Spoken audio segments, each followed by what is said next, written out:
Welcome to this episode of the Aquarist's Edge, a podcast for home aquarists just like you. Learn more about how to keep a thriving aquarium and discover ideas and tips to give your aquarium the edge. And now, over to our host, Arthur Preston. Feeding our aquariums might seem a very straightforward task, but there's a lot more to it than meets the eye.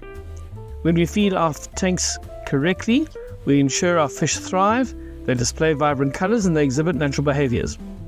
So let's find out more about this important part of aquarium care. We need to figure out what it is that our fish need to eat.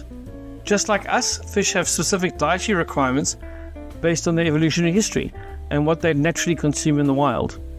First of all, we have our carnivores, the meat eaters. These fish have evolved to hunt and to consume other animals.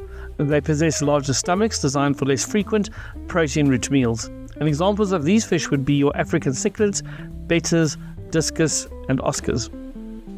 Carnivores require a diet that's high in protein to meet their energy needs, and this can include commercial foods such as high-protein flakes and pellets, specifically designed for carnivorous fish. And then let's not forget our live and frozen foods. Bloodworms, brine shrimp, even small feeder fish can provide essential nutrients and stimulation for our carnivorous animals. Just be aware that while some fish can tolerate terrestrial meats, it's crucial to ensure that these are very low in fat, because excessive fat can damage a fish's liver and can even lead to death. The next fish we're going to talk about are our herbivores. These are our plant-loving fish. These fish have adapted to a diet primarily consisting of plant matter, and unlike carnivores, they have smaller stomachs and longer intestines, which allows for continuous grazing throughout the day. Examples of herbivorous fish would be goldfish and Siamese algae eaters.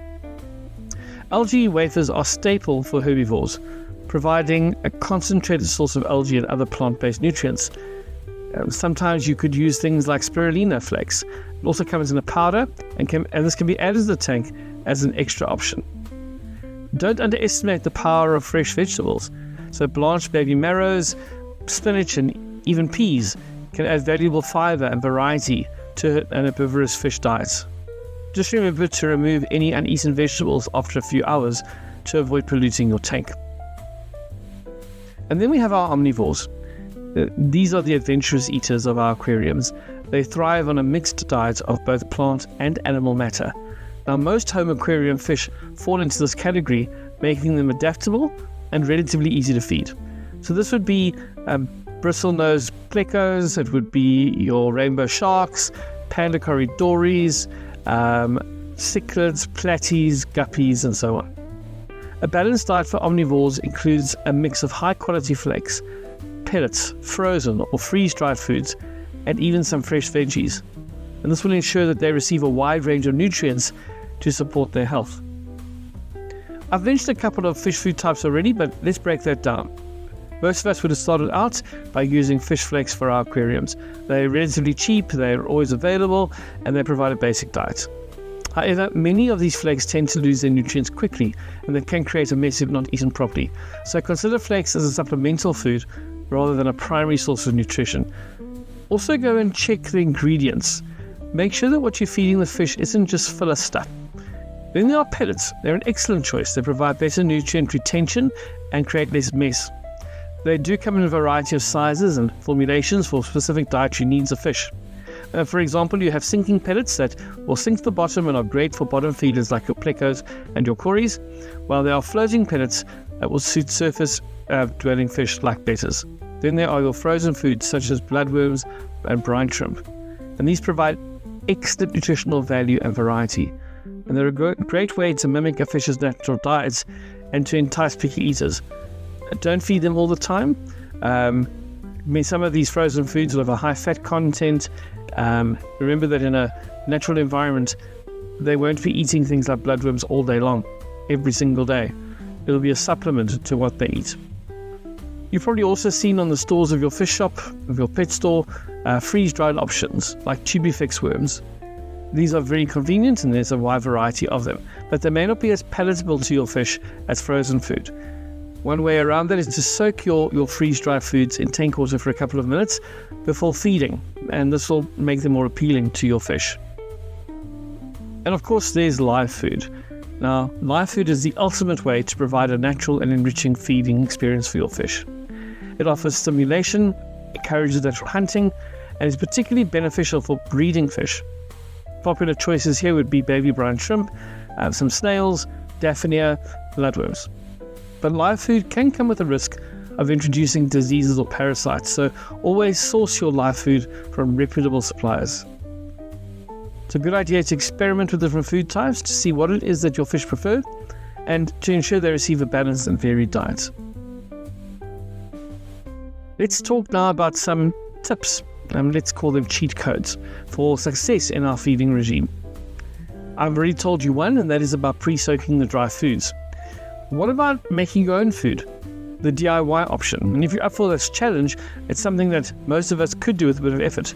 You've got to make sure that you're sourcing sensibly and responsibly, fresh seafood possibly, maybe some vegetables, vitamins, other supplements you can add into the food. Make sure though that you A, are doing your homework, and B, that you do it in a way that protects your fish from any unwanted things like parasites or dirt or anything else that is unwanted in their diet. It's quite a cost-effective way to feed your fish and to ensure quality if you're doing it properly, and a variety of nutritional options for your tank. There are plenty of YouTube videos about creating your own fish food, plenty of websites that offer that, so I'm not going to go into that in this episode.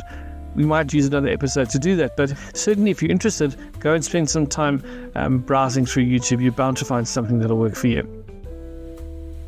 You could also use feeding rings or feeding stations to control where food is dispensed in the tank, because this helps food from scattering across the surface and ensures everybody gets a chance to eat.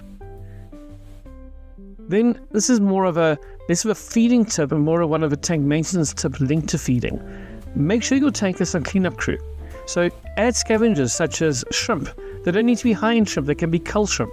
And cull simply means the shrimp that maybe a breeder doesn't want because they're lacking certain coloration. Snails, some carnivorous, they will help clean up uneaten food and reduce waste, thereby keeping your tank healthier. Remember, leftover food rots, creates ammonia spikes, and that in turn can lead to other health problems in your tank. Did you also know that the food you feed your fish can directly impact their coloration? So foods that are rich in carotenoids such as spirulina can enhance reds, oranges and yellows, while astaxanthin can boost reds. Now there are some commercial products out there, some commercial foods that have that are designed for this purpose. They are high in these particular supplements. They are rich in carotenoids, they're rich in astaxanthin, and if you feed those regularly, you certainly will see a vibrancy in your fish. It's also good to watch your fish feed. It's a great opportunity to sit at your tank, to observe their natural behavior, to see if any fish are being bullied, to see who the shy, retiring fish are, check for health, look at the state of your tank. You might see things you haven't seen before because now you're actually actively watching what's going on in the tank. It's a great way to get a glimpse into the fish's realities in their tank, their social structures, their health, how they interact, that kind of thing. It's also the moments in the day when, as a fish keeper, you can sit down and just enjoy your fish. You're not worrying at that point about pH levels and tank maintenance and algae cleaning and all this kind of thing. You're simply sitting and enjoying the moment. Make sure you're doing that regularly with your tank. It's a great opportunity to enjoy the benefits of the work you put in as a fish keeper. And then there's something I want to call the Clean Plate Club. Fish are opportunistic feeders, and some species will even beg when they're full. They will come up to the tank glass, they will come to the surface of the water, they will splash around a bit, they will, as you walk past, they will almost want to follow you. It's quite fun to watch, but it's also very easy for beginner aquarists to want to give into that. It's like that puppy begging for more. Resist the urge, resist overfeeding, stick to the 2 to 3 minute rule, no matter how convincing they are.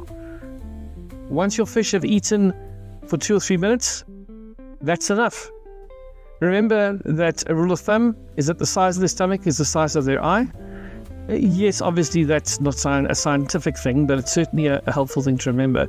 You're feeding those neon tetras and you want to give them more because shame, they look hungry.